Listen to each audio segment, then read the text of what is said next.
Já que esse banco ele desenvolvia várias frentes, eu precisava de uma frente só para o setor industrial, que é para a atração de indústrias nacionais e transnacionais. Você liga aqui as cores, região Zona da Mata, botei em verde por causa da Mata Atlântica. O Agreste eu sempre boto em rosa ou em azul mais claro, coisas que estão em grandes altitudes, como eu vou falar do Planalto da Borborema. O sertão nordestino sempre eu coloco em laranja, algo que é seco, como o caso do sertão nordestino. E o meio norte eu botei em vermelho por se confundir muito com a vegetação do cerrado, o bioma do cerrado. E aí o cerrado sempre eu coloco em vermelho. Então, tá bem colocado aqui cada uma das imagens, cada uma das cores para cada uma das regiões, tá? Basicamente, vamos começar com a Zona da Mata. A Zona da Mata é a zona litorânea, que pega todos os estados do litoral. A gente pode dividir em Zona da Mata açucareira, a gente pode dividir em Zona da Mata do setor do Polo de Camaçari. A açucareira vai do Rio Grande do Norte até o norte da Bahia. Já o de Camaçari pega aqui no meio da Bahia, que é o polo petroquímico em torno da Baía de Todos os Santos, no recôncavo baiano. E no sul da Bahia, a gente pega justamente a Zona da Mata Cacaueira, produção de cacau e fumo, que é justamente a Zona da Mata de Ilhéus. Então a gente pode dividir essa Zona da Mata em três: a açucareira, a de Camaçari e a de Ilhéus. Tranquilo? A açucareira, no geral, eu tenho em toda a Zona da Mata um forte apelo turístico. Presença de hotéis, presença de grandes centros de reuniões, de eventos turísticos, de fatos nacionais estão presentes em toda a Zona da Mata, pousadas, entre outras coisas.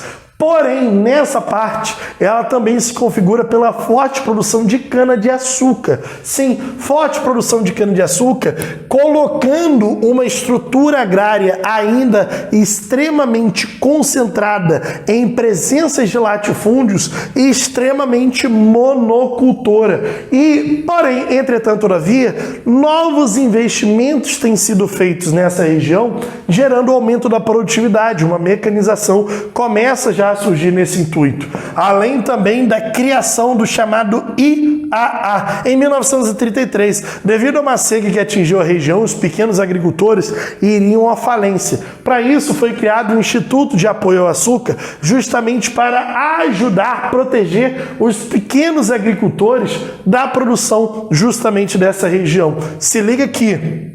Essa produção de cana-de-açúcar gera um grande impacto ambiental, que é o despejo de vinhoto, ou seja, o rejeito da cana-de-açúcar em rios, além também da presença de queimadas, que já que a cana-de-açúcar ela é uma característica de ser uma lavoura temporária. Então, para eu limpar toda aquela região, eu gero queimadas e aí gera fortes impactos ambientais em todo esse solo, compreendido como solo massapê nesse intuito. Além também das indústrias crescerem na região, principalmente a partir dos anos 70. Depois desses investimentos, principalmente devido ao Finor, indústrias de baixa e média tecnologia invadem a região, principalmente do Nordeste. E essas indústrias começam não apenas a produção da própria região, mas também começam a produzir externamente, jogar para fora através das lógicas de exportação. Isso daqui, muito característico dessa Zona da Mata, que é a Zona da Mata mais movimentada, que é de fato a do açúcar.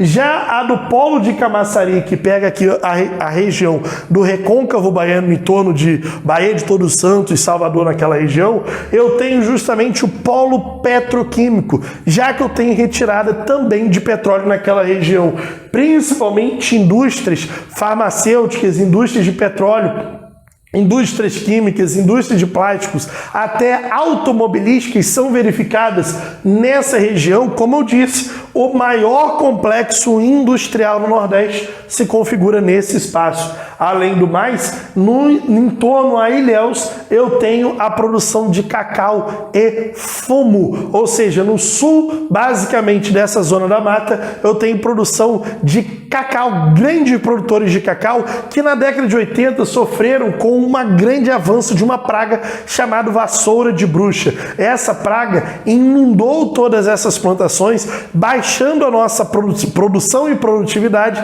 e a gente foi suplantado justamente pelos produtores sul-africanos na produção de cacau. Porém, aos poucos, a gente tem voltado cada vez mais à produção, principalmente abastecendo o mercado interno brasileiro, mas também ao mercado externo nesse intuito. De fato, eu tenho toda essa zona da mata e um pouco mais para o interior eu tenho a região do Agreste, onde é uma região de transição entre a zona da mata e o sertão nordestino, entre a Mata Atlântica e a Caatinga, entre o clima tropical úmido e o clima semiárido. Essa região transicional é muito marcada por uma policultura, devido à sua parte mais setentrional ser um pouco mais elevado, marcado pelo Planalto da Borborema. Ou seja, a gente sai dos tabuleiros e falésias litorâneos, entra no Planalto da Borborema e cai na chamada depressão sertaneja. Esse Planalto da Borborema se caracteriza muito pela produção de cabras, a chamada caprinocultura, também a produção de algodão e além de grandes feiras de vendas de alimentos nessa região. Essas feiras estão dentro das chamadas capitais do Agreste. Isso mesmo, se destacam as cidades de Feira de Santana e também de Campina Grande. Essas duas cidades, elas promovem grandes feiras de vendas de produtos, principalmente produtos alimentícios, produtos principalmente de policultura para a região da Zona da Mata e até para a exportação. As chamadas capitais da Agreste se localizam justamente nesse sentido. O sertão nordestino é mais para o interior ainda. Esse sertão, ele marca justamente a presença no Piauí, Ceará, aí basicamente todos os estados como Rio Grande do Norte, Paraíba e Pernambuco no seu interior. Aqui ela começa a ter um pouco mais de atenção porque os coronéis começam a interiorizar as suas políticas aos poucos, principalmente no século XVIII. Eu quero que vocês entendam que o olhar para o sertão, ele surge ainda no período imperial, onde houve uma grande seca.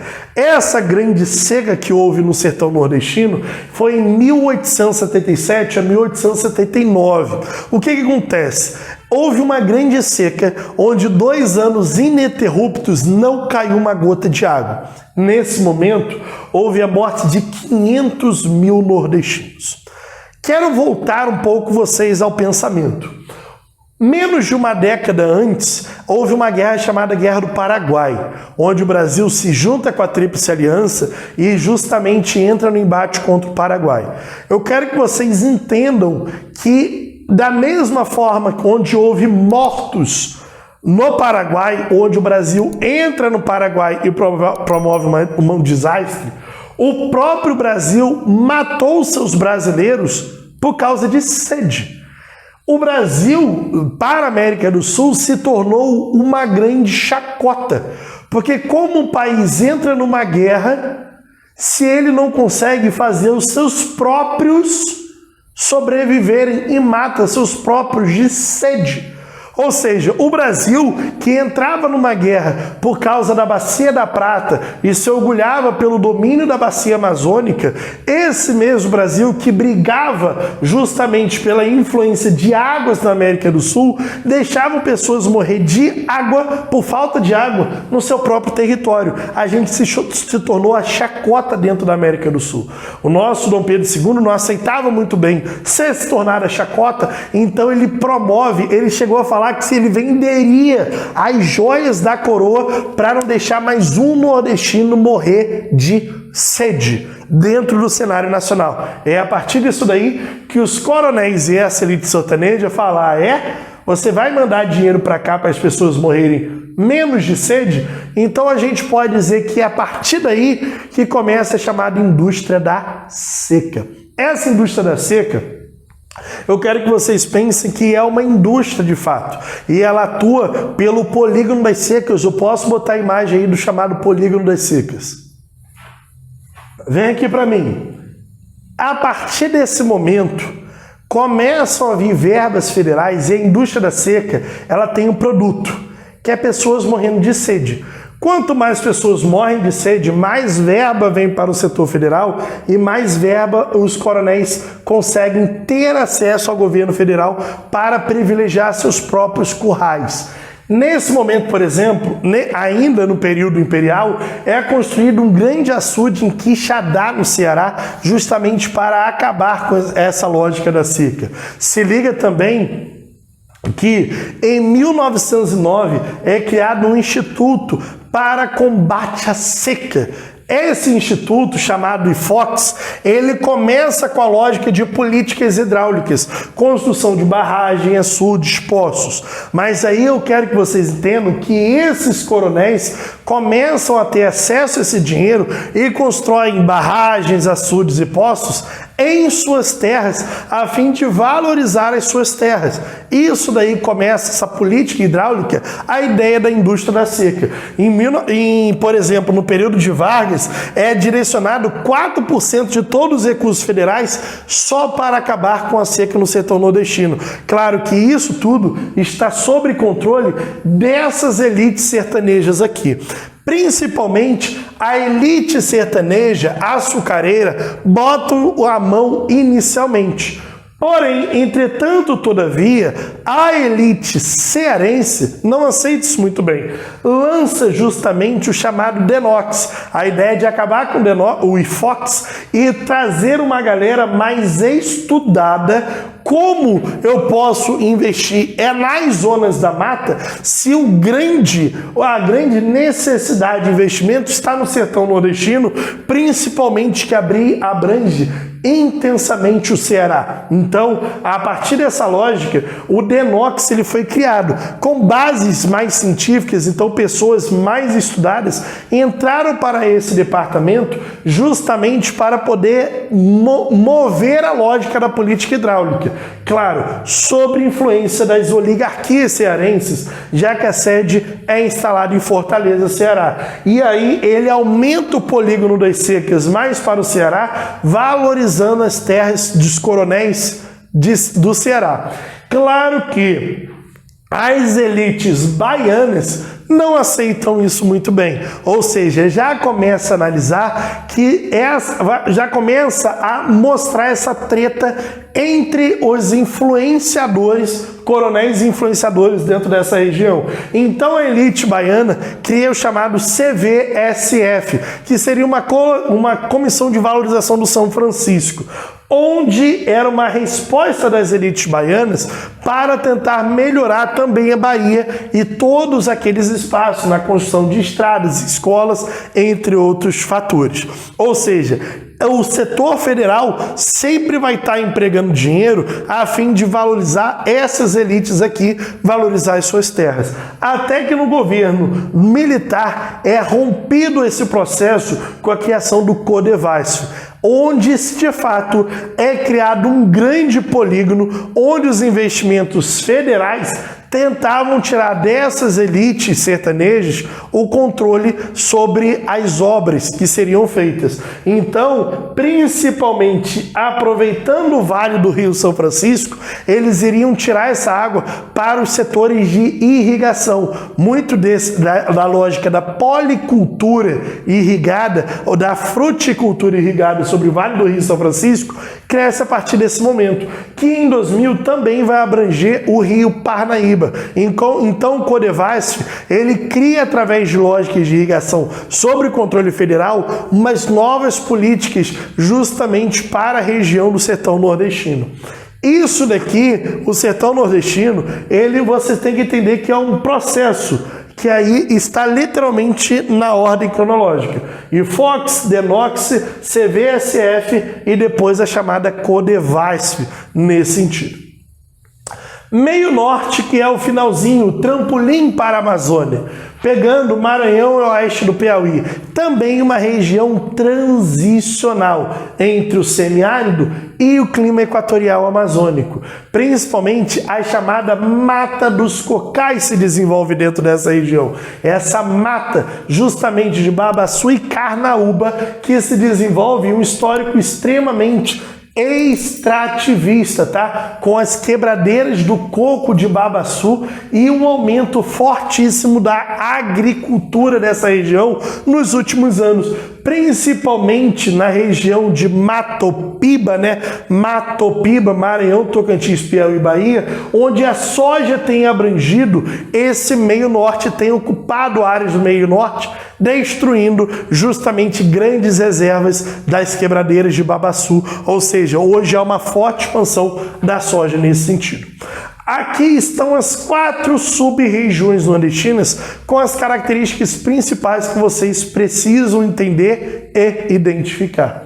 Mas eu não posso deixar de falar sobre o Rio São Francisco. Falar sobre o Nordeste e não falar sobre o Rio São Francisco, falar sobre o Velho Chico é um erro, uma forma fora do comum de erro nesse sentido. O chamado Rio dos Currais, ou o chamado Rio o Rio dos Currais, né? O Rio da Integração Nacional é o rio onde foi extremamente utilizado para a produção da pecuária, principalmente no entorno desse rio, sobre o Vale do Rio São Francisco, no sertão nordestino principalmente, além da produção de algodão arbóreo também a partir das águas do São Francisco, pegando no sertão os estados do Piauí, Ceará e Rio Grande do Norte, com uma presença do aumento do valor do algodão durante o século XIX devido à Guerra da Secessão. Foi aonde se ampliou mais ainda essa produção de algodão arbóreo. O Rio da Integração Nacional, com a presença da fruticultura irrigada entre os trechos de Petrolina e Juazeiro, através dos investimentos da Codevasf dentro dessa região. Ou seja, aqui eu tenho um grande movimento da produção de mangas, uvas, kiwi, tudo isso produzido no sertão nordestino dessa fruticultura irrigada. Além do mais, eu também tenho a navegação no maior rio planáutico totalmente brasileiro e o maior trecho de navegação planáutica entre Pirapora Januária, em Minas Gerais, até a cidade de Xique-Xique, Pilão Arcado, Juazeiro, na Bahia. A gente costuma falar que é o trecho entre Pirapora e Juazeiro, além também de presença de intensas hidrelétricas, como a hidrelétrica de Paulo Afonso, Sobradinho, Itaparica, Três Marias, entre outras. Ou seja, uma forte presença em produção hidrelétrica, sendo a segunda bacia de maior produção hidrelétrica de fato no cenário nacional. Além do mais, da transposição do Rio São Francisco, tá? Esse Rio São Francisco aqui, ó, onde eu tenho uma forte presença dessa transposição nos últimos anos. Essa transposição, o rio ele faz esse sentido aqui. Eu posso até colocar a imagem do rio e da transposição. Dá uma olhada aí. Volta aqui para mim. Essa transposição existem pelo menos 2 eixos de ocupação. O eixo norte e o eixo leste. O eixo norte é o eixo onde eu tenho uma demanda para a porção setentrional. A ideia, justamente da transposição do rio, é pegar a água e jogar mais para a porção norte setentrional dessa região. Principalmente cerca de 50 e poucos metros cúbicos de água por segundo, cerca de 9% das águas do Rio São Francisco seriam desviadas para o estado do Ceará, Rio Grande do Norte e Paraíba nos seus interiores. As obras iniciadas em 2017 sofreram uma série de críticas porque ainda mostravam a lógica da política hidráulica de beneficiamento das grandes elites, já que todas essas águas passavam por terras de latifúndios, ou seja, de grandes elites agrárias sertanejas dentro dessa região, justamente nesse sentido, ou seja, ainda era manutenção dessa indústria da seca, essa ideia da transposição do Rio São Francisco. Gente, eu falei muita coisa aqui, espero que vocês tenham entendido tudo que eu falei justamente nessa lógica, porque do que adianta uma aula sem os exercícios? Vamos lá, toca o primeiro exercício. O Agreste apresenta um quadro natural diferenciado. Na parte da Bahia e em Sergipe, a sub-região é constituída por Baixos Planaltos. Já entre Rio Grande do Norte e Alagoas, o Agreste é denominado pelo... Galera, quando eu falo do Agreste, aqui nessa região do Rio Grande do Norte até Alagoas, mais ou menos nesse trechinho aqui se desenvolve a grande presença do planalto cristalino da Borborema. Então volta a questão, alternativa correta, alternativa eco, planalto da Borborema. Volta aqui para mim, entendeu essa questão, tranquilo? Próxima questão, dá uma olhada aí. Assinale a alternativa que indica a sub-região nordestina onde se localizam importantes centros urbanos, como Campina Grande e Feira de Santana, e é classificado como uma faixa de transição. Galera, vem aqui para mim, Campina Grande e Santana, chamadas capitais do Agreste, se localizam justamente no Agreste. Volta a questão, a alternativa correta, alternativa eco, Agreste. Entendeu? Tudo bonitinho? Última questão, bota aí na tela. Pirapora e Juazeiro é o trecho navegável do Médio... Galera, a navegação Pirapora e Juazeiro é marcada justamente pelo rio São Francisco, Velho Chico, Rio dos Currais, o Rio da Integração Nacional. Volta aí a questão, a alternativa C de casa, São Francisco. Volta aqui para mim, espero que vocês tenham entendido toda a aula de hoje. Se por acaso você não deu o like no vídeo, não curtiu, por favor, já dá o like, curte o vídeo, tudo bonitinho, para que eu possa produzir mais conteúdo ainda mais para você. Tranquilo? Por favor, não demore nesse sentido. Então, se você curtiu a aula de hoje, gostou, por favor, não deixe de papirar. Eu estou junto com vocês, professor Vinícius Bretas, e vamos nessa. Valeu, galera. Beijos, abraços. Até mais.